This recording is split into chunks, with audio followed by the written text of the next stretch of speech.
Ama naming makapangyarihan sa lahat, sinasamba po kita sa lahat ng oras.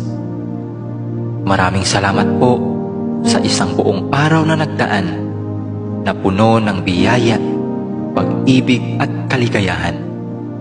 Salamat din po sa mga pagsubok at mumunting mga luha na dumating sa aking buhay, na alam ko pong siya po ninyong paalala sa akin na kayo po ay Diyos na buhay.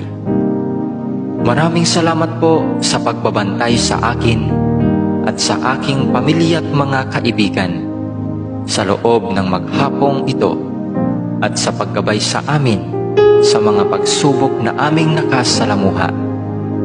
Alam ko pong nariyan kayo sa aming tabi sa lahat ng oras upang kami ay bantayan at gabayan.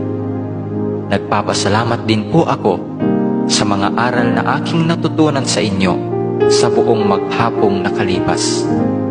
Ang lahat po ng ito ay aariin kong kayamanan at pipiliting isabuhay hanggang ako po'y may hininga. Panginoon ko't Diyos ko, patawarin naman po ninyo ako sa mga pagkakasalang nagawa ko, at sana'y mabigyan pa ninyo ako ng panahon upang makapagbagong buhay. Ako po'y nagsisisi sa aking mga pagsalangsang sa inyong mga utos. Patawarin din niyo ako sa mga pagtalikod na aking ginawa sa aking kapwa, at sa mga pagkukulang ko sa aking mga kaibigan at mga mahal sa buhay. Pinatatawad ko rin po sila sa kanilang mga kasalanan sa akin.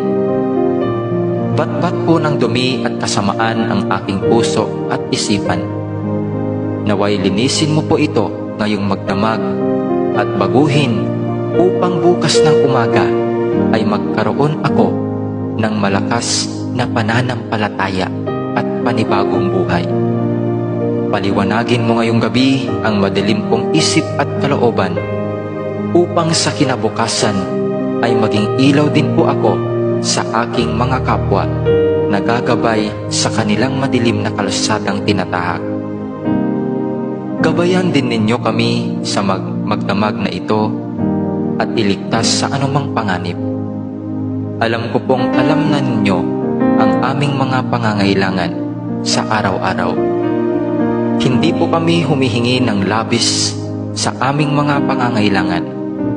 Ibigay mo po sa amin sa paraang sapat po upang kami ay mabuhay. Amen.